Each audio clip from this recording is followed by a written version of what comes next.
Number 1. Betta is not the name of one fish species, but more than 70, scientifically speaking. Betta is the name of a genus that encompasses dozens of different fish species. The most common of these, and the species most people almost always mean when they say betta, is Betta splendens, aka the Siamese fighting fish. Number 2. Fighting fish is no misnomer. Bettas are called fighting fish for a reason. They are highly territorial and males are especially prone to aggression. They cannot be housed together or they simply attack one another relentlessly, which usually results in injury or death to one or both of them. Female bettas, in contrast, can be housed in small sororities of 5 to 10 fish. They will live quite happily together provided they have enough space. But if they are in too small a tank, even females will become territorial and attack. Males also shouldn't be housed alongside females, except on a temporary basis for breeding. Otherwise, they are likely to harass the females. Even during breeding, care should be taken to ensure that the female is safe. Number 3. Bettas are carnivores. Bettas eat meat. Those kept as pets are typically fed freeze-dried bloodworms that are available at any pet store. In the wild, bettas feast on bloodworms, shrimp, and insects like crickets, flies, or even grasshoppers. Number 4. Bettas have different tail shapes. Bettas come in as wide a variety of shapes and colors. Their tails, in particular, can be found in endless styles. A partial list of Betta splendens tail shapes includes comb, crown,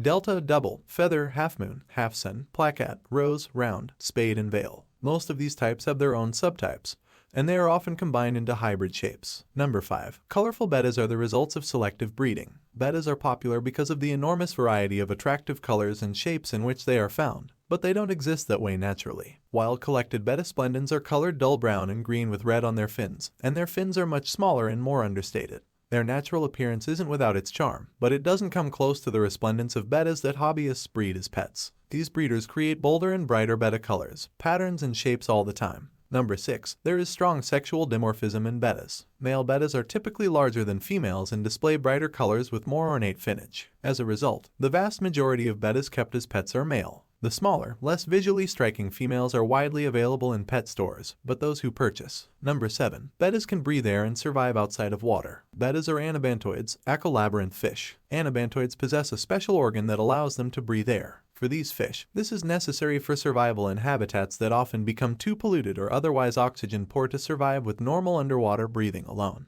As a result, bettas are able to survive outside of water for several hours at a time, although they must remain moist. It should go without saying that those who own pet bettas should not test this ability. Number 8. Bettas build bubble nests. New betta owners are often puzzled to find their new pets creating a layer of tiny bubbles on the surface of the tank's water. This is called a bubble nest, and the behavior is not only normal, but an indication of a happy and healthy betta. In the wild, bettas create bubble nests for mating purposes, and subsequently to protect eggs and newly hatched bettas. Still, the behavior is instinctive, so a betta creates bubble nests even in home tanks without a mate present.